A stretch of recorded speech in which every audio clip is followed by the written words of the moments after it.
Boa noite a todos. Muito obrigada pela presença de vocês em mais um evento aqui da Câmara Municipal, pela Escola do Parlamento. Tá? Muito agradecida pela presença.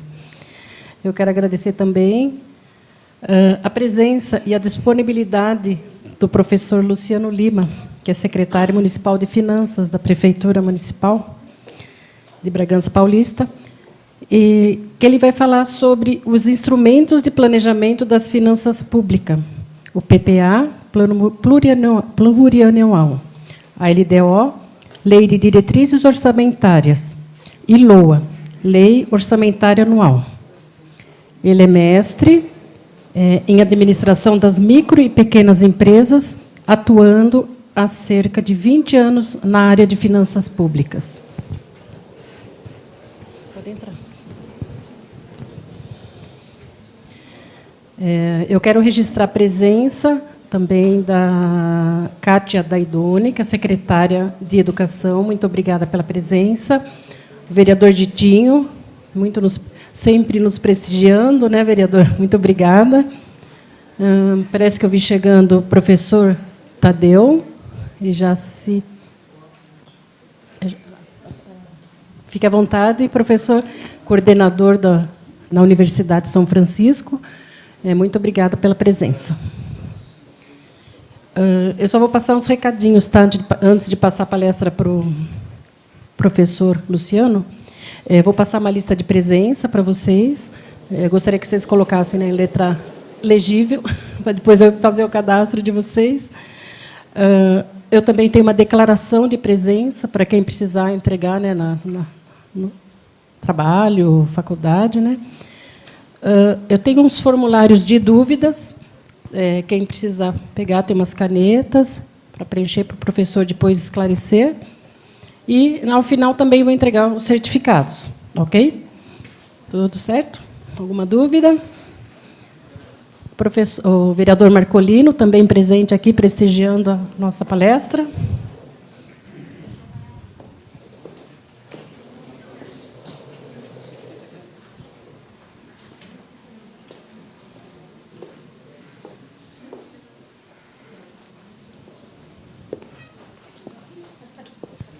Então, passo a palavra ao professor Luciano. Fique à vontade. Uma boa noite a todos, a todas. Sejam bem-vindos.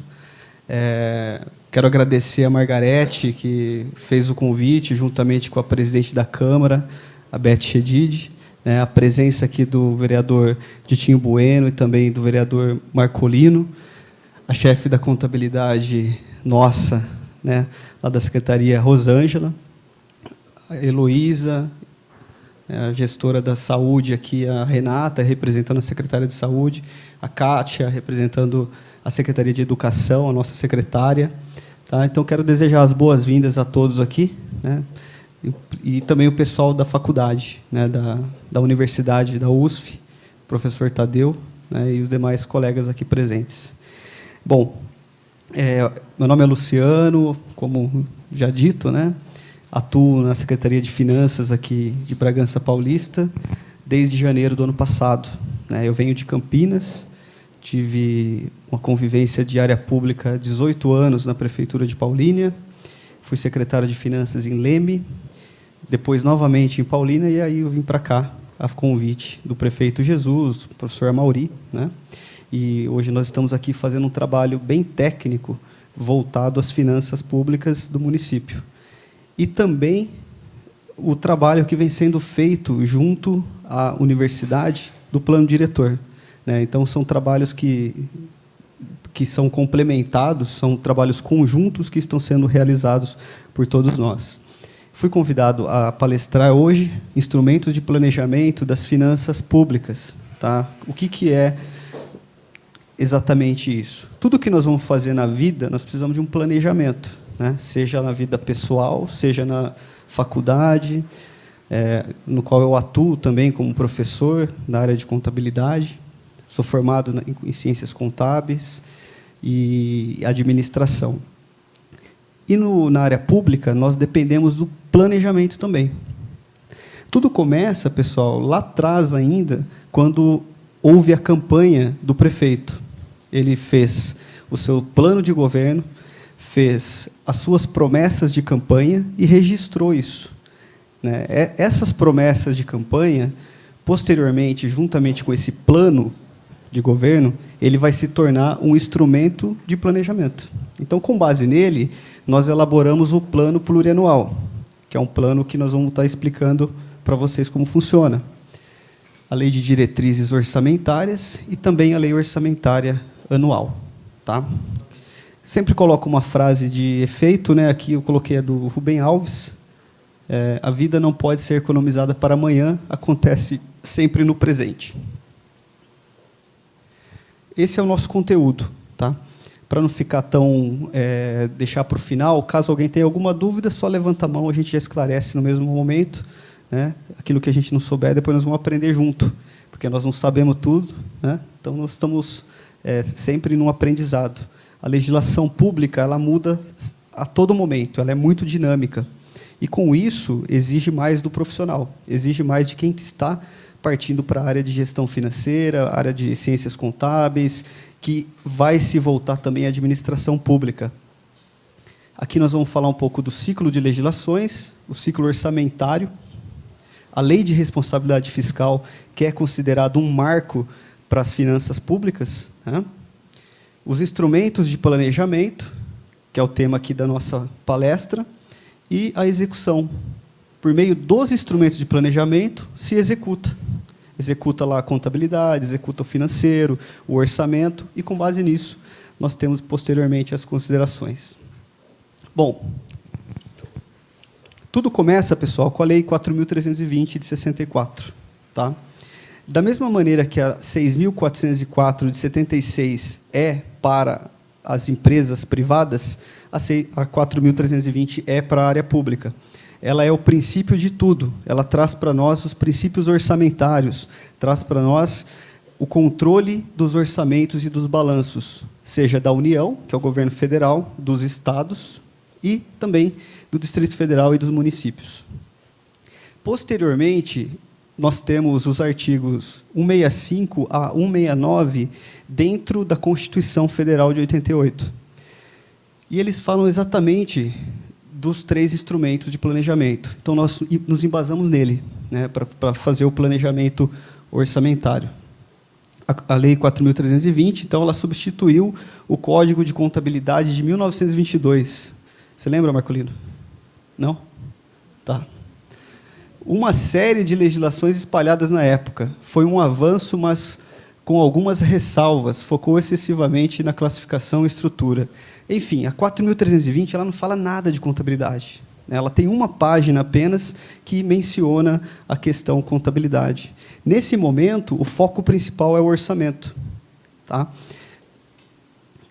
Trouxe regras de previsão de receita e fixação de despesa. Eu tenho que prever aquilo que eu vou arrecadar. E eu só vou fazer uma previsão com base em projeções. Eu não tenho como prever se eu não tiver um histórico, né? Ou se eu não tiver lançamentos dentro do meu sistema. A Constituição de 88, atual modelo de planejamento do país que foi criado naquele momento. A 4.320 é recepcionada e mantém-se em vigor. Até hoje, né, pessoal? A 4.320 ela está em vigência até hoje. Existem projetos na Câmara dos Deputados, discussões que são feitas para mudança, né, atualização dessa lei, mas até então nada concreto até o momento, apenas discussão. Né? Nós tivemos a lei de responsabilidade fiscal que vem em 2000, o pessoal fala muito na lei de qualidade fiscal, que viria para somar com a responsabilidade fiscal e, então, dar maior transparência e isso ser levado aqui para fora, para nós, cidadãos, de uma maneira mais eficaz. Quero cumprimentar a Rita, que chegou posteriormente, vereadora. Toda compra que nós vamos fazer na área pública, ela depende também de uma lei. Ou seja, tudo que nós vamos fazer depende de uma lei. Tá? Ela tem que ter um embasamento legal. Se eu vou fazer um pagamento, se eu vou fazer uma reserva de orçamento, tudo que eu vou fazer eu tenho que ter um embasamento legal. Nesse caso, para compras, nós seguimos a Lei 8666, que é de 1993, né, a Lei de Licitações e Contratos, e ela trata de todas as regras que são utilizadas na administração pública para licitações e para os contratos da administração. Então, também é a cabeceira de cama lá do pessoal da administração, que acaba tendo que seguir todos os seus parâmetros. Na área privada, pessoal, a pessoa lá, o empresário, ele faz a sua compra da maneira que ele quer. Ah, eu quero uma caneta da marca tal, quero um lápis da marca tal. Ele pode comprar. Na área pública, você coloca a caneta, a especificação dela. Você não pode citar uma marca, por exemplo. E para tudo que eu vou fazer de compra, é necessário que se faça 3 orçamentos, né? Desses 3 orçamentos, eu tenho que sempre estar comprando aquilo que é o mais barato. E, às vezes, aquilo que é o mais barato não é o que tem melhor qualidade, né? Então, a gente espera que, com essa mudança nas legislações federais, venha também qualidade para os nossos produtos, aquilo que é comprado para as escolas, aquilo que é comprado para a saúde, né? De maneira que tenha uma qualidade maior, não só em questão de economicidade, né? De economia. As leis orgânicas municipais, elas são para nós, do município, da mesma forma que a Constituição é para todo o país, né? Ela é a Constituição municipal. Nelas, tem regras para o prefeito, regras para os vereadores, né, prazos a serem cumpridos. Muitas vezes você faz um requerimento, ele tem um prazo a ser respondido. Então, tudo vai estar dentro da lei orgânica do município, que é a Constituição. Em 2000, a Lei de Responsabilidade Fiscal, essa tida como um marco principal na área de finanças públicas, né, porque ela trouxe regras e normas voltadas para a responsabilidade na gestão fiscal, né? E, junto com ela, veio uma outra lei, que é a 10.028, de 2000, que trata dos crimes contra as finanças públicas. Essas 2 leis em conjunto, elas formam a responsabilidade na gestão fiscal de todos os governantes, seja do presidente, seja do governador, do prefeito, do vereador, né? Enfim, para todos. E a contabilidade chegou, então, para nós em 2008. 2008, 2009, foi quando nós tivemos as primeiras normas de contabilidade pública aplicadas ao setor público, as chamadas NBCASP. Com elas, nós paramos de falar um pouco de orçamento e começamos a falar de patrimônio, porque onde tem patrimônio, tem contabilidade, né? Então, aqui, o que aconteceu? Nós tivemos 10 primeiras normas voltadas à contabilidade pública, e a mudança começou ali. Da mesma maneira que acontece com a internacionalização das normas contábeis, né, para a área privada há muito tempo, começou a ser feito também para a área pública. Então, a ideia é o quê? Uma padronização de todos os planos de contas e de todos os relatórios, onde que eu possa bater o olho, o empresário possa bater o olho dentro de um balanço de um município e comparar com o de uma empresa, né, privada, e ter as mesmas classificações, uma padronização. Então, as normas brasileiras de contabilidade passou a ser o foco, né? Então, o orçamento, que era o foco principal até então, desde 1964, com a 4320, passou a ser um coadjuvante. Por quê? Por meio do orçamento que se executa a contabilidade, né? Para eu executar a contabilidade, eu dependo do orçamento, né? E o orçamento, ele também é uma lei. É uma lei que é enviada à Câmara Municipal, que é feita a avaliação pelos vereadores, e, posteriormente, quando aprovadas, volta para a Prefeitura e nós sancionamos ela, né? O prefeito sanciona e lança no nosso sistema, dando abertura ao nosso exercício no dia 2 de janeiro. Aqui alguns aspectos históricos, né? Então, nós temos aqui, como eu comentei com vocês, a Lei de Responsabilidade Fiscal, que determinou a transparência, o planejamento de resultados, palavra até pouco tempo conhecida na gestão pública, detalhamento do PPA e LDO, né? Quando eu falo que é pouco conhecida na gestão pública, o planejamento, é o planejamento orçamentário, financeiro, né, e patrimonial. Nós começamos a falar de metas físicas e metas financeiras. Ou seja, o prefeito quer comprar 10 ambulâncias, meta física. Quanto custa?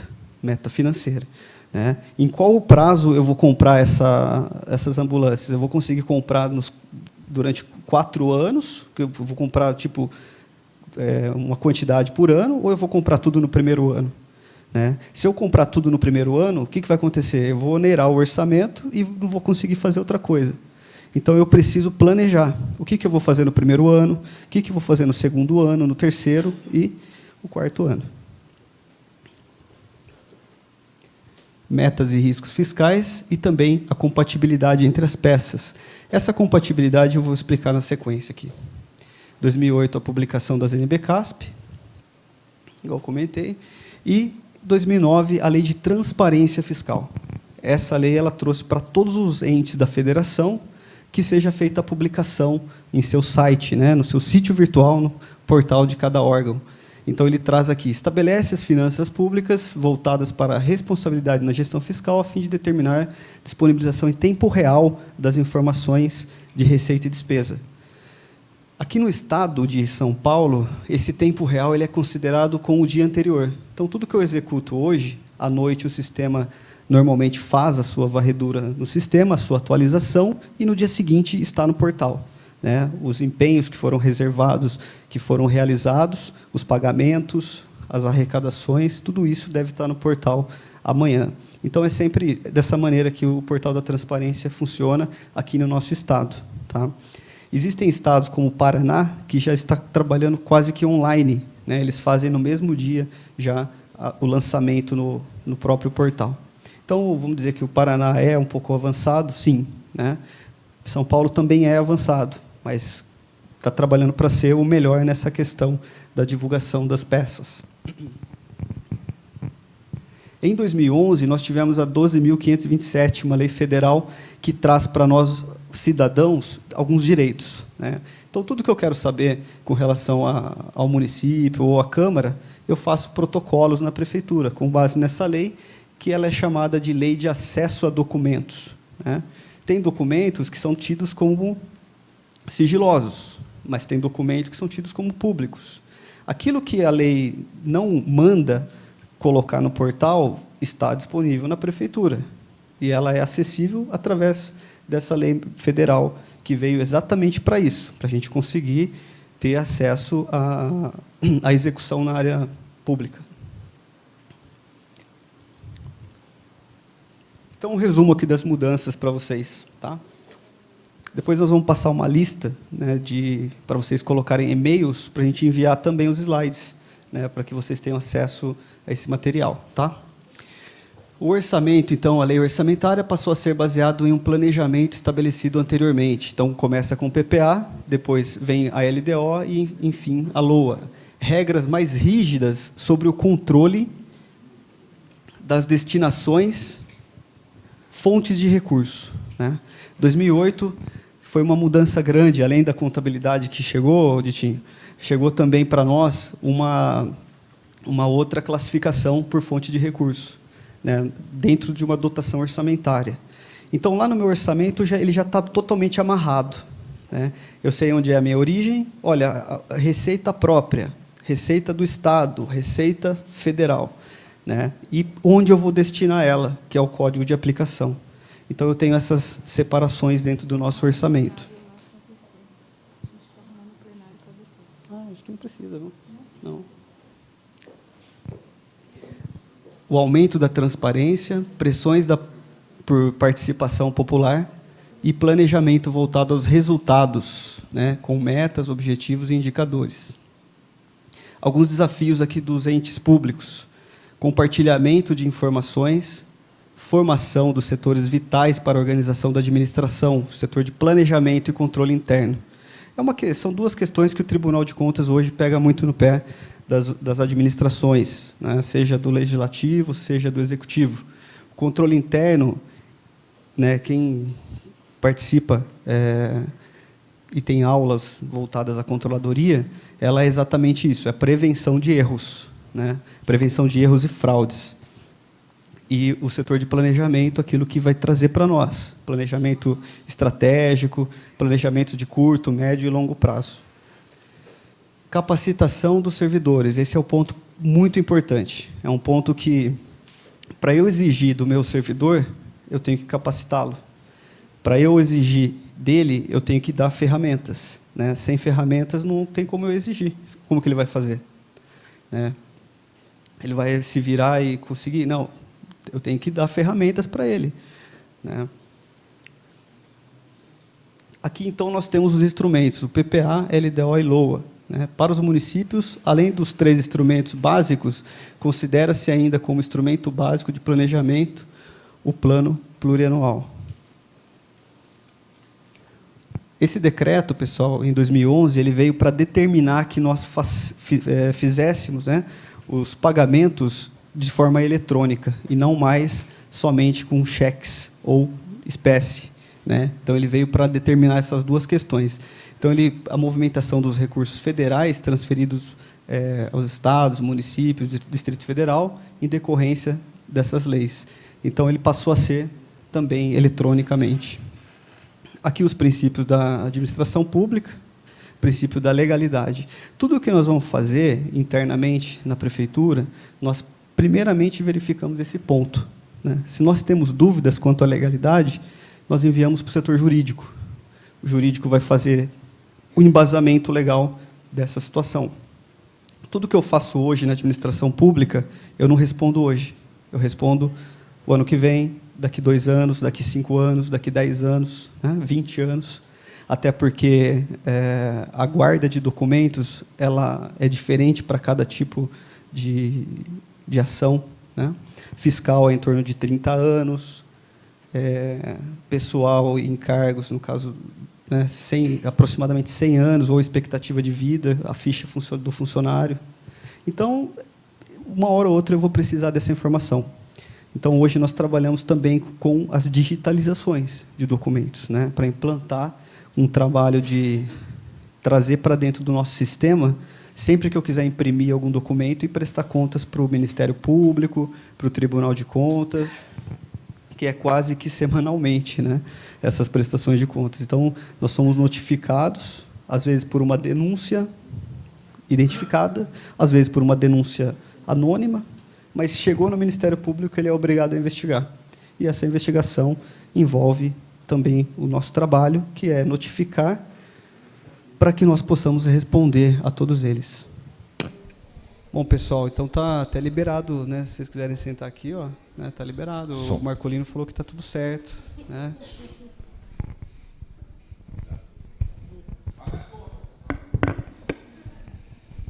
Bom, nós estávamos falando do plano plurianual, das diretrizes orçamentárias e também da lei orçamentária anual. Tudo isso faz parte do nosso dia a dia lá na prefeitura, né? Faz parte das secretarias municipais também. Das 19 secretarias que nós temos, semanalmente nós fazemos reuniões com todos os secretários, né, para justamente definir o planejamento sempre da próxima semana. Tudo com base no plano de governo do prefeito. O plano de governo do prefeito que foi transformado no nosso plano plurianual, que é o plano que serve para 4 exercícios, né, para 4 anos. Então, o prefeito governa 3 anos daquele plano e fica 1 para o ano seguinte.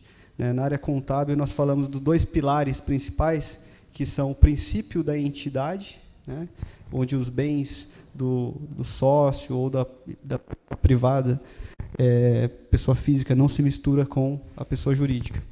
E também a continuidade. Então, o plano plurianual ele tem como princípio básico a premissa de continuidade. Então, o prefeito governa 3 anos e o próximo é do próximo prefeito, reeleito ou eleito, né, seja ele quem for. Se for um novo prefeito, ele vai fazer uma avaliação de todo aquele plano e se ele é viável ao seu plano de governo e à sua continuidade. Não sendo, ele anula alguns programas, anula algumas ações e cria-se novas. Né? Para isso existem os créditos orçamentários. Quando eu faço um crédito que é dentro da mesma dotação orçamentária, que é um crédito que cada entidade, né, cada órgão tem, minha secretaria, eu estou falando do orçamento dela, então já existe. Então eu faço um crédito por anulação. Quando eu não tenho esse programa no meu plano plurianual, nem na minha lei orçamentária, eu tenho que fazer um crédito especial. Esse crédito especial ele tem como principal ponto a criação e adequação aos planos anteriores, seja ele o PPA e também a LDO. Bom, tendo criado esses instrumentos, né, dentro do meu planejamento, eu consigo executar as finanças públicas. Vamos ver aqui como que a gente vai... Ah, deu certo.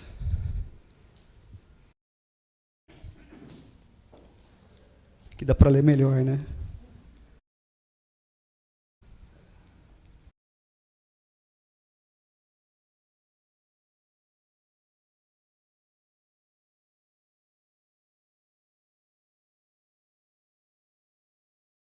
Então, nós estávamos aqui, né? Tudo que nós vamos fazer na área pública, nós dependemos da legalidade, dependemos de uma lei, de um decreto, de uma norma, para que depois, lá na frente, quando eu for prestar contas, eu tenha o meu embasamento legal e possa prestar contas perante a legalidade. A impessoalidade independe de quem seja, né? Não é pelo fato às vezes um fornecedor é meu amigo, eu vou ter que pagar ele primeiro, né? Eu tenho que seguir uma cronologia. Eu tenho que seguir a impessoalidade, independente de partido político, independente de qualquer ideologia, eu tenho que seguir esse princípio dentro das finanças. Finanças é uma área muito objetiva, né? Ou é ou não é, não tem talvez. Então, para nós, é dessa maneira que funciona.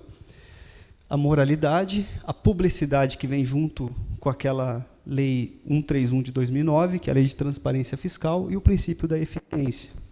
Hoje nós falamos dos 3 E's, né? Eficiência, a eficácia e também a efetividade.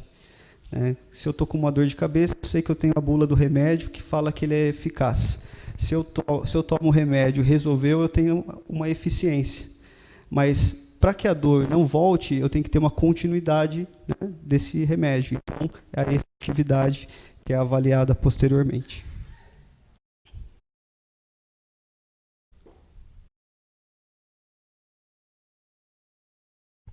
Bom, esses aqui são todos os princípios que são utilizados para a elaboração do orçamento, né? Alguns principais ali. Orçamento bruto deve conter tudo que é o orçamento da Câmara, tudo que é da Prefeitura, tudo que é de uma fundação, se tiver uma empresa de economia mista, se tiver também de uma empresa pública, deve conter dentro do meu orçamento. O princípio da anualidade, ele traz que todo ano eu vou fazer o meu orçamento. Ele serve para os 360 dias ali do ano. O equilíbrio, né, entre receitas e despesas, clareza e assim os demais.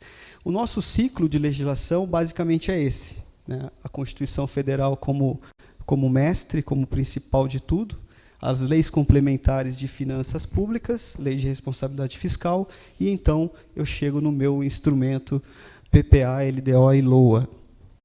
Esse aqui é o nosso ciclo orçamentário, tá? Então, o prazo ali de agosto e setembro, pessoal, por que ele está agosto e setembro? Né? Dependendo da lei orgânica do município, se na lei orgânica menciona qual que é o mês que eu tenho que seguir, tudo bem, eu vou seguir o que está lá. Mas aquele município que não tem na sua lei orgânica, ele segue o que o Estado segue. O Estado, ele segue o mês de agosto, que seria amanhã, né? Então, todo mundo que segue o Estado, amanhã protocola na Câmara, que como prazo final, a sua lei orçamentária para 2019. O município de Bragança segue a orgânica municipal. Então, o nosso plano é até 30 de setembro. Tá? Então, temos mais 30 dias para poder estar entregando a nossa lei orçamentária na Câmara. Hoje, tivemos a primeira audiência pública, audiência da assistência social. No dia 13, nós vamos ter a da educação e no dia 20, o da saúde. E depois, dia 25, é a última que nós vamos encerrar aqui na Câmara. Nós fizemos esse ano a audiência temática, como foi feito no ano passado. Né? Uma para cada uma dessas áreas principais, que nós consideramos por conta da especificidade dos recursos, e uma geral, que é para consolidar todo o nosso plano do próximo exercício. Então, nós falamos, olha, o que é o PPA? Nós temos ali o plano de governo que foi feito para 2017 e 2020. Porém, o PPA ele é para 2018 e 2021. Aí eu vou ter para cada exercício, para cada ano, a entrega obrigatória até abril da Lei de Diretrizes Orçamentárias. E entre agosto e setembro também, dependendo da lei orgânica, a lei orçamentária anual. Aqui, pessoal, é a execução do orçamento já. São as metas fiscais, né? A cada 4 meses eu tenho que fazer a minha prestação de contas para a sociedade, para a Câmara Municipal, né? O artigo 48 da Lei de Responsabilidade Fiscal. E aí eu tenho que fazer o primeiro quadrimestre, que é em maio, o segundo quadrimestre em setembro, e em fevereiro eu faço do terceiro quadrimestre. Apenas fevereiro, que é 2 meses depois, porque até o dia 31 de janeiro comporta o cálculo dos percentuais de educação, dos 25%, do Fundeb, né, os 95% do exercício anterior, eu posso aplicar os outros 5% até o primeiro trimestre do ano seguinte. E também da saúde, os 15% que são obrigatórios. O PPA ele traz objetivos, programas e ações, indicadores e metas, despesas de capital e de custeio, as despesas continuadas. Na LDO, as diretrizes e as prioridades, os anexos de metas, de riscos, reserva de contingência, que eu tenho que manter uma margem de 0,5% da receita para uma eventual catástrofe ou algum tipo de calamidade pública que possa ocorrer, né? Essa reserva todos os municípios fazem, mesmo aquele que não tem histórico, né, de contingências. O critério de limitação de empenho eu posso fazer a partir do momento que eu verifico que a minha projeção de receita não está acompanhando a minha arrecadação. E eu chego no final agora de setembro, outubro, faço a minha avaliação das metas que vão fechar o exercício, fechar o ano, e eu publico o decreto de contingenciamento, né, o decreto de limitação de empenhos. Esse decreto ele traz para que as secretarias, cada uma delas, tomem atento ao quê? Aos saldos das suas dotações. Eu tenho que garantir o salário dos servidores, né? Tenho que garantir o 13º, férias da educação, também que sempre é em dezembro, e outras despesas que são de caráter obrigatório e continuado. Tá? E a lei orçamentária agora vai trazer o detalhamento da receita e o da despesa. Na LDO, eu faço por programas e ações. Na lei orçamentária, eu trago já por elemento de despesa. Ou seja, eu separo quanto que eu vou gastar para material de consumo, quanto que eu vou gastar para uma obra, quanto que eu vou gastar para serviço de terceiros, um exemplo, né? E faço o meu cronograma de desembolso, que é feito bimestralmente. Então aqui, olha, os princípios básicos da Lei de Responsabilidade Fiscal. Planejamento, orçamento, onde traz a sua elaboração, os limites e, posteriormente, a sua execução. Atenção aos programas que eu coloquei no PPA, o cumprimento dessas metas e objetivos, e, posteriormente, a prestação de contas, que é feito por meio de fiscalização financeira do Tribunal de Contas do Estado, que antes era todo ano, né? Agora é todo ano ainda, mas a cada 4 meses, né? Mudou totalmente isso. Dos 545 municípios aí do Estado, né, digamos que 75% já é quadrimestral, né, e os outros 25% logo vão ser também a cada 4 meses. Com isso, pessoal, o controle interno ele passa a ser um dos principais órgãos dentro da área pública, né? O controlador interno ou controller, dependendo do órgão que você trabalha, é chamado de uma maneira. Ele que vai correr atrás de verificar se está atendendo todos esses requisitos da lei. E, posteriormente, a minha transparência pública, que é a divulgação e a consistência dessas informações. Aqui alguns critérios que obedecem para limites e condições dos casos para renúncia de receita, geração de novas despesas, realização de operações de crédito, né? Quem nunca ouviu falar da certidão negativa de débito, né? Todas as empresas têm que ter certidão negativa de débito para conseguir um crédito lá no banco. A microempresa, ela depende muito das suas certidões em dia, porque ela depende de recurso para capital de giro. A empresa pública, ela depende de investimento, empréstimos e operações de crédito para investimentos também na área pública. Então, tudo isso faz parte do rol, né, de documentos que são necessários para uma liberação de recursos. aplicável a todos os entes da Federação, União, Estados e municípios, poderes executivo, legislativo e judiciário, Ministério Público e também o Tribunal de Contas. Tá?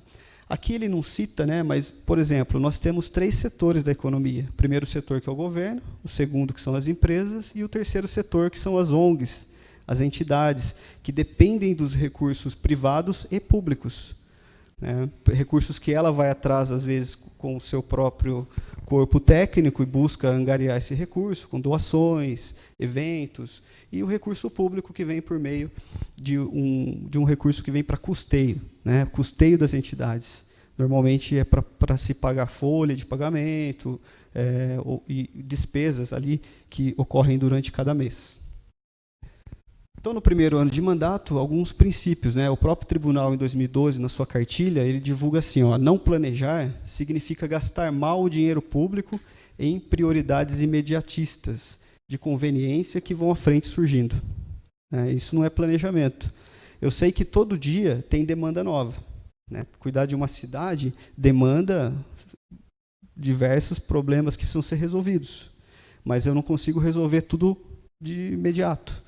Né? Às vezes é falta de recurso, às vezes é falta de uma legislação que me traga uma legalidade para contratar um serviço, às vezes situações que eu dependo de recursos federais, estaduais, que nós sabemos que passou por um momento muito complicado, né? De crise, de repasse de recursos.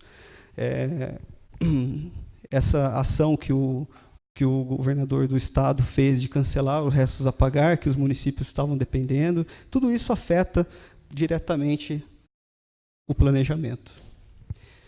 Então, faz parte aqui da continuidade, obras em andamento, revisão dos contratos vigentes. Isso aqui também o controle interno pode nos ajudar muito. Articulações com as captações de recursos e contrapartidas, que são feitas muitas vezes com os vereadores, né, por meio dos deputados do Estado, deputados federais, que trazem recursos por meio dessas articulações que são feitas entre os nossos parlamentares.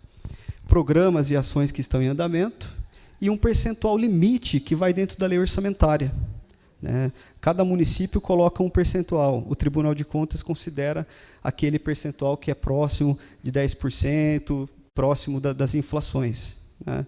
Para nós que somos técnicos, essa questão de inflação para percentual de margem de LOA, ele é um pouco complicado, porque as demandas que ocorrem no dia a dia não dependem da inflação. Né? Ocorre diariamente. Falta um remédio na saúde, se faltou um remédio na saúde, o que acontece? A pessoa vai no Ministério Público, com isso consegue um mandado de segurança. Com isso, a prefeitura é obrigada a cumprir sob pena de multa. E com isso, vai afetar o meu planejamento, porque aquilo não estava dentro do planejamento. E, às vezes, o medicamento era função do Estado, né, que é o caso dos medicamentos de alto custo. Então, a lei de responsabilidade fiscal, ela se assenta em 2 pilastras, né, a transparência fiscal e o bom planejamento no uso do dinheiro público. Aqui, pessoal, alguns limites e condições que são obrigatórios para todos nós. Né? Os 15% mínimos da saúde, os 25% da educação, os limites de dotações para pessoal e encargos. Tudo que eu vou gastar com folha de pagamento, eu tenho que me limitar a 54% do orçamento da receita. Tá? Esse é o limite máximo que pode se chegar. Quando ultrapassa esse limite, temos que tomar algumas medidas. Né? 51,30 é o limite prudencial e 48,6 o limite que é considerado pelo Tribunal de Contas como um limite de alerta. Então, olha, passou dos 48,6, nós recebemos eletronicamente já essas notificações. Olha, prefeitura, toma cuidado aí, que seu limite está aumentando. Então, ou você corre atrás de aumentar a receita, ou de reduzir custo. Reduzir hora extra, com isso você corta.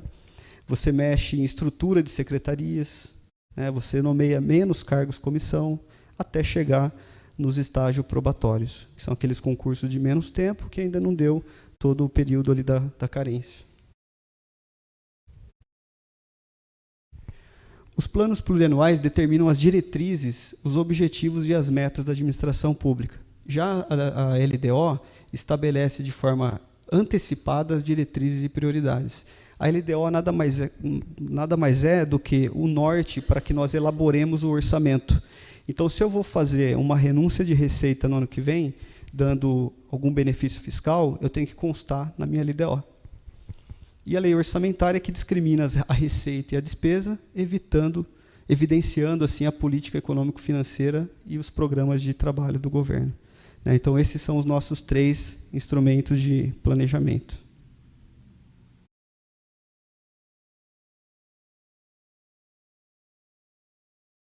Nosso sonho é esse silêncio quando a gente está em sala de aula. É uma maravilha, né? Quando está, né, Jacimara? Nós temos aqui, então, da forma que foi explicada, o PPA, né? 3 anos do prefeito atual e 1 do próximo.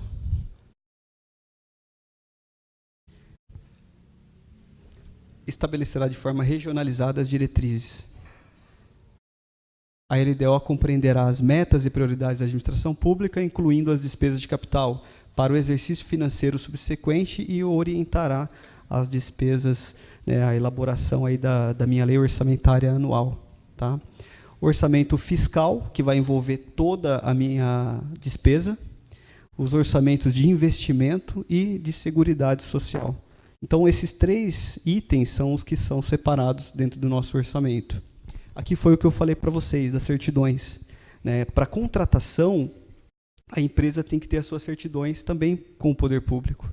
Né? O artigo 195 da Constituição Federal, ele determina que, para se contratar com o poder público, a empresa ela tem que ter as suas certidões negativas de débito.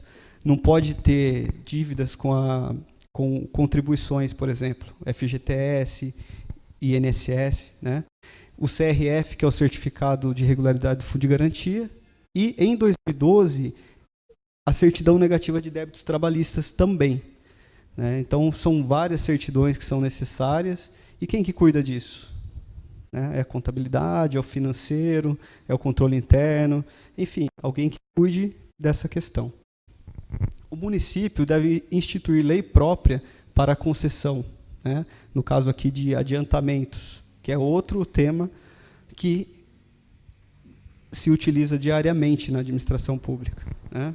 Percorre os estágios de empenho, liquidação e pagamento. Esse aqui, pessoal, é um exemplo de parecer do Tribunal de Contas. Tá? Esse parecer aqui ele é referente ao ano de 2010. Tá? Aplicação no ensino, 31,98%. Quando que o mínimo era 25%, então atingiu. Despesas com Fundeb, 100%, quanto o mínimo era 95%. Magistério seria 60%. Né? O Fundeb, eu tenho que pagar obrigatoriamente o mínimo de 60% para o magistério e 40% é livre, né, para utilizar dentro da educação básica. Mas se eu utilizar ele 100% para folha, também pode. Despesas com pessoal, 44,64%. Abaixo lá dos 48,6%, né, e dos limites prudencial e máximo. Aplicação na saúde, 15,98%. Esse aí foi um grande risco. Né, porque se o Tribunal de Contas glosasse, né, cancelasse alguma despesa da saúde ali, e esse percentual ficasse em 14,99%, né, é conta rejeitada. O Tribunal de Contas rejeita a conta que não atinge o mínimo percentual. Superávit no orçamento, 0,19%. Olha, que dê 0,01, mas que não dê menos, né, abaixo desse valor. Porque se der negativo, também é conta rejeitada. Falta de planejamento, e aí são feitos vários apontamentos para as contas, né, que posteriormente são defendidas. Essa defesa das contas, ela tem um prazo também, né, que cada órgão tem que fazer o seu protocolo junto ao Tribunal de Contas do Estado. Aqui é um exemplo de dotação orçamentária. Tá? Então, diariamente a vida da Rosângela, da contabilidade, né? Falar em dotação orçamentária, né? Um exemplo. Então, aqui é um exemplo de uma prefeitura.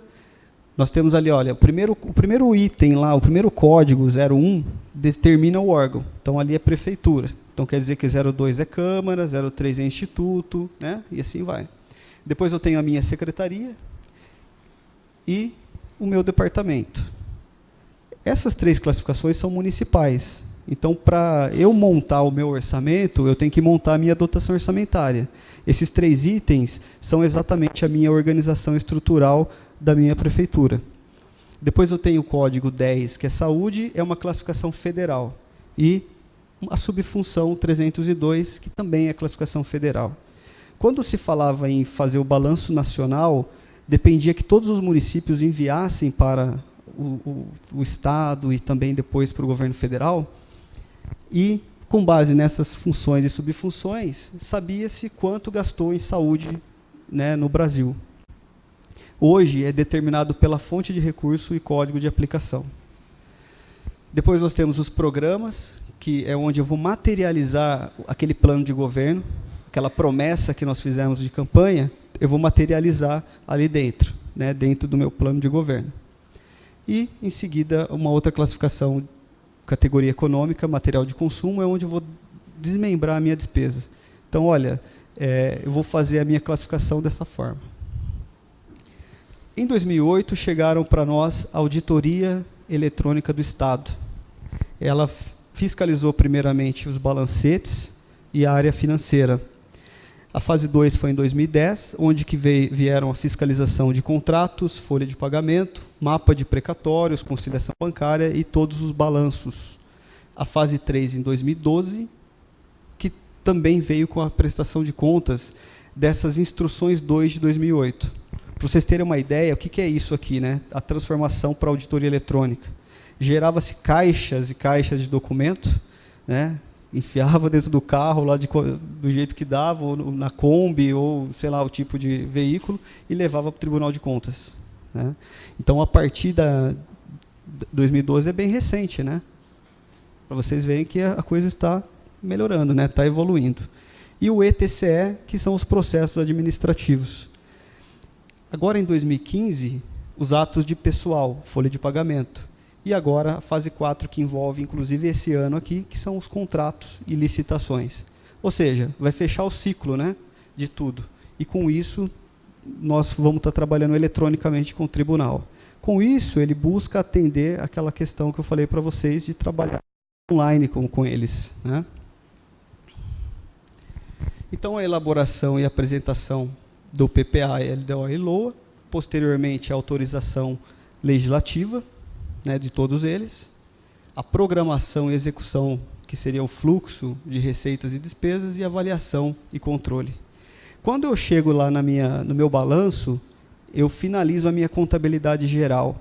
Aí eu começo a fazer um trabalho de contabilidade gerencial, né, um trabalho que é minucioso, onde eu vou estar fazendo as minhas projeções, com base no histórico. Então, eu pego o meu histórico de 2 anos, 3 anos, para poder fazer a minha projeção para os próximos exercícios. Existe uma grande diferença, né, contabilidade e orçamento, que nós mencionamos ainda lá no plenarinho. A Lei 4.320 trata apenas de orçamento público, e as NBCASP, que vieram em 2008, tratam especificamente da contabilidade. Então, aqui o conceito de receita. São aumentos dos benefícios econômicos durante o período contábil sob forma de entrada de recursos ou aumento de ativos ou diminuição de passivos, que resulta em um aumento de patrimônio líquido e que não sejam provenientes de aporte dos proprietários da entidade. São todos os ingressos disponíveis para a cobertura das despesas orçamentárias e operações, mesmo que não havendo ingresso de recurso, financiam despesas orçamentárias. Tá? Isso aqui está dentro do manual de contabilidade aplicado ao setor público. Da mesma forma que surgiram, né, vieram publicadas as NBCASP, no site do Sistema do Tesouro Nacional, eu consigo baixar esse manual. Tá? Quem for baixar, não se assuste, ele tem 500 páginas, mas ele é bem bacana de se ler, né, principalmente quando a gente tem um tempinho ali no fim de semana, sabe? Para pegar ele, dar uma lida com calma, né? Então, pessoal, isso aí acaba sendo o nosso dia a dia. A classificação da receita funciona dessa forma, né? Tudo que é receita corrente, ela trata de custeio, mas também posso utilizá-la como investimento. No caso da receita de capital, é somente para investimento. Tá? Dentro das minhas receitas correntes, eu tenho a minha receita tributária, que é tida como a receita própria. Quais são as receitas próprias do município? O IPTU, o ITBI, o ISS e as taxas. Tá certo? Essas receitas tributárias, elas fazem parte de um planejamento para aplicação dos 25% da educação, dos 15% da saúde. Contribuições, receita patrimonial, que é tida como as aplicações financeiras, né, as transferências correntes, que são os principais pontos aí, o ICMS está incluso dentro das transferências correntes, e na receita de capital, as minhas operações de crédito, para financiamento das minhas obras, né, financiamento dos meus investimentos. É cadastrado aqui aquilo que eu vou tomar como empréstimo do banco. Só que para o órgão público tomar empréstimo do banco, é uma burocracia imensa, né? É uma série de requisitos que tem que ser cumpridos. Entre eles, análise patrimonial, análise de liquidez, análise financeira, capacidade de pagamento, né? Tudo isso é envolvido para dentro da despesa de capital. Alienação de bens, quando eu faço um leilão, né, para poder angariar recursos, faço a venda de imóveis ou móveis que são inservíveis. As receitas correntes são os recursos financeiros que regularmente ingressam nos cofres do Estado, né, recebidas de outras pessoas, de direito público ou privado, quando destinadas a atender às despesas classificáveis como despesas corrente. Já as receitas de capital são provenientes da realização de recursos financeiros oriundos de constituição de dívidas, da conversão em espécie de bens e direitos, né, no caso das alienações, os recursos recebidos de outras pessoas de direito público ou privado, que são os convênios. Aqui os convênios, os municípios que têm pouco recurso próprio, dependem muito dos convênios, né, mas muito mesmo. Existe um sistema chamado Siconv, que é o sistema de convênios com o governo federal. Cada município faz o seu cadastro lá dentro de cada um dos projetos que estão disponíveis, né, os programas disponíveis, e com isso tem que atender todos os checklists, documentações, para que seja repassado um recurso de convênio. Ou seja, só vai receber o convênio aquele que tiver com todo o checklist cumprido. Todas as certidões negativas de débito, né, Receita Federal, INSS, o próprio Estado tem uma CRMC, que é um certificado do município para celebrar convênios. Tendo tudo isso, eu consigo trazer para dentro do nosso orçamento. A previsão, lançamento, arrecadação e recolhimento, esses são os nossos estágios da receita pública, da receita orçamentária. Então, eu faço agora a minha previsão na lei orçamentária, que vai vir para a Câmara. A Câmara aprovou, eu vou lançar dentro do meu sistema, que depois eu vou ter a minha arrecadação com o pagamento do contribuinte. E aí eu vou ter o recolhimento, a aplicação correta, para onde eu vou estar direcionando esse recurso. Já as despesas são decréscimos nos benefícios econômicos durante o período contábil sob a forma de saída de recursos, né? Despesa orçamentária é o fluxo que deriva da utilização de crédito consignado no orçamento, podendo ou não diminuir a situação líquida patrimonial. É uma definição contábil. Tá? E aqui a definição orçamentária. Estão previstas no orçamento, onde são destacadas as despesas correntes, onde eu vou aplicar a folha de pagamento, com pessoal e encargos, juros da dívida e outras despesas correntes. Já as despesas de capital, elas são divididas em investimento, inversão financeira e amortização da dívida. E aqui a classificação delas. É dessa forma que funciona, através da portaria 163. Tá?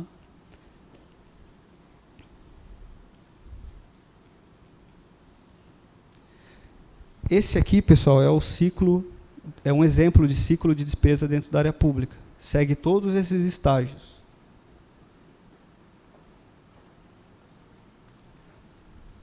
Primeira coisa a ser verificada é se tem dotação, né? Se tem saldo orçamentário. Faz a reserva quando eu tenho já os 3 orçamentos para poder abrir uma licitação. Autorização pelo ordenador da despesa, que pode ser um secretário, pode ser lá um ministro, pode ser o secretário de Estado, né? o próprio prefeito, o governador, faz a licitação ou a sua dispensa, tem a homologação do vencedor. Depois da homologação, vai para a contabilidade. A contabilidade faz o empenho orçamentário. O que é isso? O empenho. Não é o empenho da pessoa, não, é fazer o bem lá, viu? O empenho é o documento que reserva, né, cria uma obrigação para o Estado e um direito para o credor, que posteriormente vai receber uma autorização de fornecimento ou uma ordem de serviço, assim como o seu contrato, que pode ser na mesma data. Entra-se, então, a fase de execução, entrega do material, prestação de serviços e, enfim, a entrega da nota fiscal. Com a nota fiscal entregue, o gestor ele é obrigado a atestar na nota fiscal que recebeu aquele item, recebeu o serviço, recebeu o material. Bom, feito isso, ele assinou no documento fiscal, vai para a contabilidade para processar. Processa-se e ganha-se uma data de vencimento. É a chamada fase de liquidação da despesa. E aí, para a última fase, que é o pagamento. Tá? Encerra aí? Não, né? Tem ainda a prestação de contas que vai ser feita no ano seguinte ou no próximo quadrimestre. Então, a lei de responsabilidade fiscal, ela tenta evitar que os prefeitos e governadores endividem as cidades e estados mais do que conseguem arrecadar através dos impostos. Obriga que as finanças sejam apresentadas detalhadamente ao Tribunal de Contas. Embora que seja o Poder Executivo o principal agente responsável pelas finanças públicas, e por isso o foco da Lei de Responsabilidade Fiscal, os poderes Legislativo e Judiciário também submetidos à referida norma. Então, todos eles, a obrigatoriedade. Quais são os principais pontos? A lei fixa limites para a despesa com pessoal e para a dívida pública, determina que sejam criadas metas para controlar as receitas e as despesas. Nenhum governante pode criar uma nova despesa continuada, ou seja, é uma despesa que vai ter todo ano, né, por mais de 2 anos, sem indicar a sua fonte de receita, ou sem reduzir outras despesas já existentes. Impede que o governante comprometa os orçamentos futuros. Ou seja, né, ele dá ali para o gestor uma regra. Ó, você pode usar o orçamento dessa forma. A contabilidade pública está passando por uma revolução nunca antes vista em nosso país. Ela é uma jovem senhora e chegou o momento da sua revisão completa. Essas mudanças estão exigindo mais de todos nós, pois o sossego de longos anos acabaram. Né? Então, essas aqui são as frases do livro de um colega até, o Ricardo, né? Rocha Azevedo, tem também os seus pares, no qual ele trouxe lá para nós, em 2008, 2009 ainda, né? As normas brasileiras de contabilidade, né, como consultor. Então, ele ajudou a implementar. Aqui algumas referências. Bom, pessoal, basicamente, né, a palestra ela tem esse foco, né, de não demorar muito, porque se torna cansativo, e, por outro lado, o tema que é bem complexo, como funciona os instrumentos de planejamento. Então, o PPA, 4 anos, né, 3 anos do governante atual, mais um do próximo. Uma LDO por ano, uma lei orçamentária por ano. Com isso, agora em setembro, nós vamos estar enviando a peça orçamentária para a Câmara, para sua avaliação. Havendo dúvidas, tem até o final de novembro aí para esclarecer. Em dezembro, os vereadores aprovam, até dezembro, né, até 31/12, para que em janeiro nós comecemos um novo orçamento. Iniciando o novo orçamento, eu inicio também o ciclo orçamentário tudo novamente, né, na receita e na despesa. Aqui eu vou deixar os meus sinceros agradecimentos ao prefeito, né, o Dr. Jesus, que está afastado, mas que está sempre apoiando que a gente esteja aqui na Câmara, ou onde quer que solicitem a nossa presença, representando a Prefeitura. O professor Amaury Sodré, que é o nosso vice-prefeito, mas atualmente é o nosso prefeito em exercício, pelo afastamento do prefeito. Secretários municipais, agradeço em nome da Kátia, que está aqui presente, e os servidores do Executivo. A Beth Chedid, que é a presidente da Câmara, os vereadores, aqui que eu agradeço aqui em nome do Ditinho Bueno e também do Marcolino, né, e da Rita, aqui presente. Os servidores do Legislativo, que que organizou todo esse evento, trouxe a água aqui para nós, o microfone, né? Está sempre aqui à disposição. E os cidadãos, né, integrantes da sociedade civil, os alunos aqui da USP, né, e todos os demais integrantes. Então, eu deixo em aberto, caso alguém tenha alguma questão a ser dirimida, né, perguntada. Caso eu não saiba, os vereadores podem também responder para vocês. Então, nós estamos à disposição nesse momento aqui, então.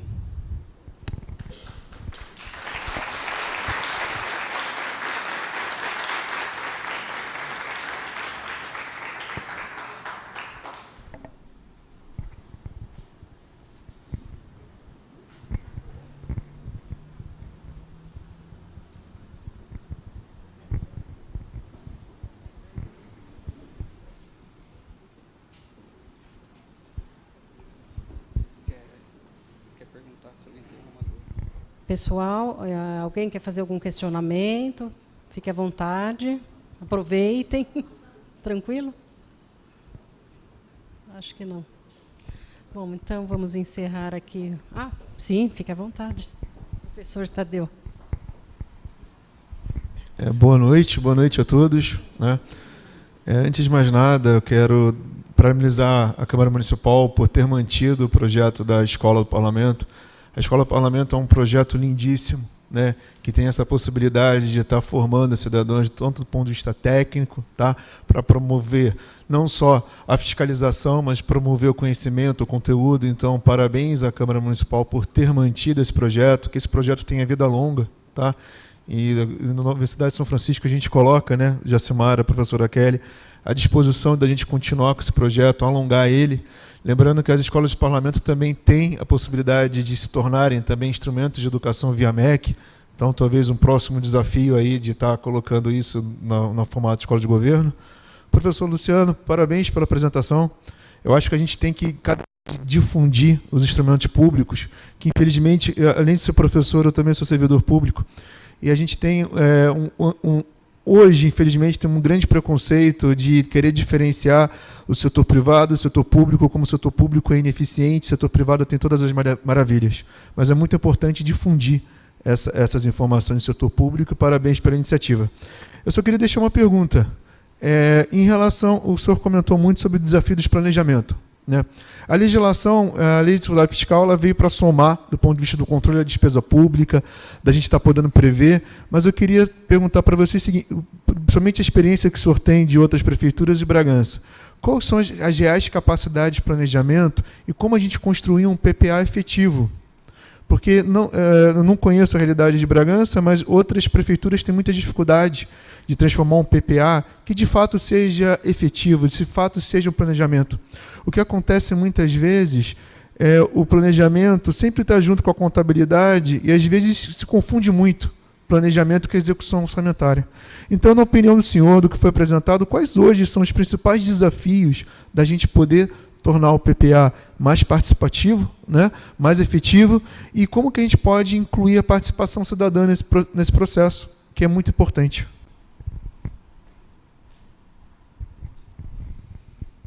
Professor Tadeu, muito obrigado pelo elogio e também pela pergunta, né, muito pertinente. Esse é um grande desafio realmente, né, você trazer para dentro da peça orçamentária, materializando aquele plano de governo. Então, a ideia do PPA é essa, que nós temos em mente. Muitas prefeituras que eu já tive contato, esse planejamento, às vezes, ele acaba falhando, às vezes, por situações que são imprevistas. Né? Uma queda de arrecadação, uma crise que nós tivemos recentemente, que assolou aí e afetou os orçamentos públicos. Né? Porque se a empresa não vende, ela não paga imposto. Logo, não recolhe para o órgão público. E com isso não vem a receita. E aí o órgão tem que estar fazendo aquele replanejamento que é o chamado. Né? Como materializar isso, né, de maneira eficaz? Fazendo uma previsão de receita próxima daquilo que eu vou realmente poder arrecadar. Como que nós fazemos uma previsão de receita? Né, do IPTU, por exemplo? Com base no lançamento que eu faço esse ano aqui. Eu lanço o IPTU esse ano para pagar o ano que vem. Então, eu já tenho o valor que eu vou estar lançando. desconto a inflação, desconto também o percentual de inadimplência, que aqui em Bragança está em torno de 17%, né, o que nós estamos colocando aqui para a Câmara. O ISS, que é com base na tomada de serviço, então a gente pega os anos anteriores como base e faz a sua média e dentro dele aquilo que é possível. O índice de participação dos municípios é outro fator que traz a receita real para nós. Então nós tivemos agora, em agosto, uma prévia. Essa prévia foi muito positiva, né? O IPM do ano de 2017 ele foi 5,24% a mais que o ano de 2016, trazendo em torno de 15 milhões de reais a mais daquilo que estava previsto no ano anterior. Para esse ano, nós tivemos um aumento de 7,76% novamente no índice de participação. Por quê? A fiscalização que é feita nas empresas, auditoria fiscal, levantamentos fiscais que são feitos, né, e com isso você combate a evasão fiscal e com isso nós conseguimos arrecadar. Se nós conseguimos arrecadar, então nós conseguimos também fazer aquilo que nós previmos no nosso PPA. Então, acredito que essa é uma das formas de tornar real o PPA. Por isso que hoje é feito o controle por metas físicas e metas financeiras. Se eu colocar que eu vou construir 10 escolas durante 4 anos e chegar ao final do meu mandato eu ter construído 4, né, eu tenho que justificar porque eu não construí as outras, né, escolas. E com isso eu vou justificar de que maneira? Tem a questão de receita, tem a questão de prioridade, tem a questão que o próprio judiciário entra no poder público gerando alguns gastos, que é o caso dos mandados judiciais, e tudo isso acaba ferindo o planejamento. Mas quem define a prioridade e a meta é o ordenador, é o prefeito, é o governador, é o presidente, e ele vai definir a prioridade a ser atingida naquele momento. Né? Então, acredito que dessa maneira consiga se tornar o PPA uma peça real e não fictícia, que é o que o senhor comentou, que muitas vezes o histórico dele é de que uma peça fictícia e não consiga se resolver tudo que está colocado nele. Né? Mas quando feito com planejamento, nós conseguimos executar e trazer para dentro do município, né, aquelas ações e programas que estão previstas nele. Tudo bem? Respondeu? Atingiu 100%? Passei? Tá, que bom.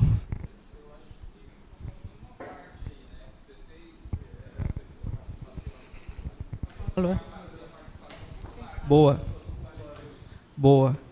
É exatamente isso que você fez agora, a participação. Né? Isso é importantíssimo. Olha, nós criamos dentro do link da Prefeitura, lá no portal da Transparência, né, um item lá que você coloca lá, sugestões PPA, LDO e LOA. Né? Você tem a possibilidade por meio daquele canal da internet. Você tem possibilidades por meio da Câmara Municipal, que vai estar avaliando nossos programas. Você tem possibilidade da participação por meio da audiência pública. Por exemplo, hoje teve da audiência pública da assistência social. No dia 13, tem a audiência pública da educação. No dia 20, da saúde.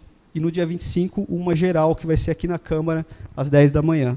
Então, assim, os canais que você pode estar cobrando do Poder Executivo e também do Legislativo são esses, as audiências públicas. Né? Muitas vezes elas são feitas em horário comercial e, com isso, você diminui a participação popular. Por isso que o ano passado, a ideia nossa era trazer as audiências temáticas, educação, saúde, assistência, em horário depois do expediente, né? Depois das 17 horas. No caso, essas 3 audiências são às 18h30. Né? As 2 próximas audiências vai ser no Polo UAB, né? No Polo UAB da Educação. E a última audiência, dia 25, aqui na Câmara, às 10 da manhã. Então, assim, essas 3 audiências são exatamente para isso, para que a população possa também comparecer. Nós fazemos o convite através de publicação nos jornais e publicação nas redes sociais. Mas a gente percebe, o professor Tadeu, que a participação popular é muito pequena. Né? A cobrança do cidadão, quando tem esse canal de audiência pública, ele fica gravado, né, como essa palestra aqui. E essa gravação ela vai, sim, para os gestores. Conheci o pessoal, o Dr. Jesus, por exemplo, já falando aqui do nosso trabalho, né, no final de 2016. Chegou até ele o currículo, chegou até ele a bagagem. Eu não tenho vínculo partidário, todo mundo sabe disso, que eu não sou filiado, né, procuro ser o mais técnico possível, e aí nós procuramos fazer um trabalho dessa forma, que é essa que é a nossa intenção. As audiências temáticas têm esse foco. Que hora que vai ser? 26? Dia 26 também tem uma outra audiência pública, que é a avaliação das metas do segundo quadrimestre. Aquele quadrinho que nós mostramos, né, que tem lá as metas fiscais, também é o momento de prestação de contas. Então, a gente tem divulgado no semanário aqui do município, na imprensa oficial, no site da prefeitura, a própria Câmara vai fazer as audiências públicas também, né, acredito que em horário fora da sessão, né, que é utilizada para discussão dos projetos, e com isso a gente espera fechar até o dia 29, que cai numa sexta, a entrega aqui da lei orçamentária. Tudo bem? Faltou alguma coisa? Não?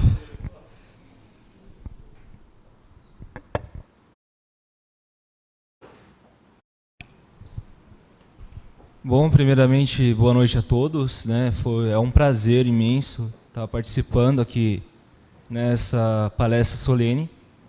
A princípio, Luciano, eu gostaria de saber se todas essas contas, e em questão do planejamento do PPA, do LDO e da LOA, isso influencia na próxima gestão. Numa próxima gestão, por exemplo, quando o prazo de 3 anos encerrarem, se isso vai influenciar para o próximo.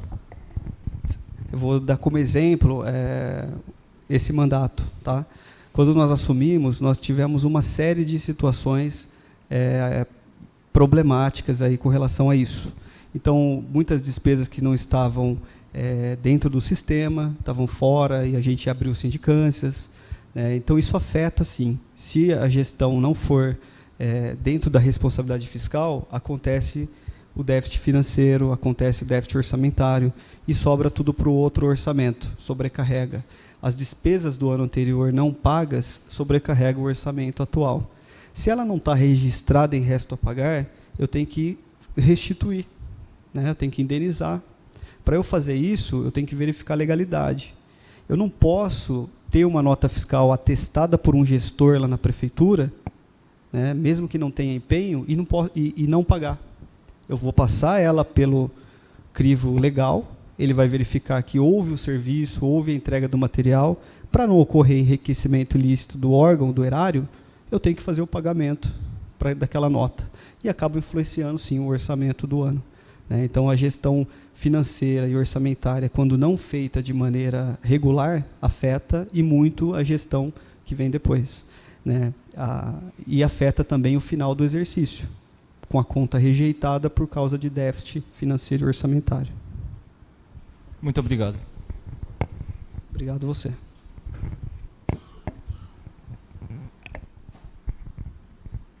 Mais alguma questão, pessoal? Alguém escreveu lá no bilhetinho? Não? Que às vezes o pessoal tem um pouco de receio de perguntar, né?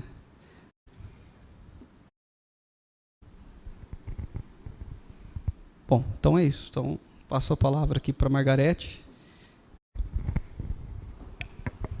Quero agradecer mais uma vez a palestra excelente, né, para os alunos. E eu queria passar às suas mãos um certificado de participação aí que o senhor ministrou para a gente.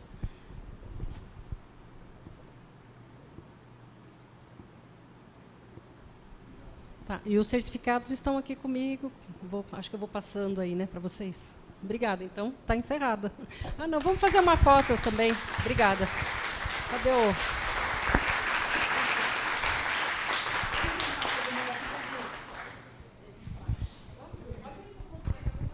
Margarete está sugerindo que viemos aqui todos para fazer uma foto aqui na frente.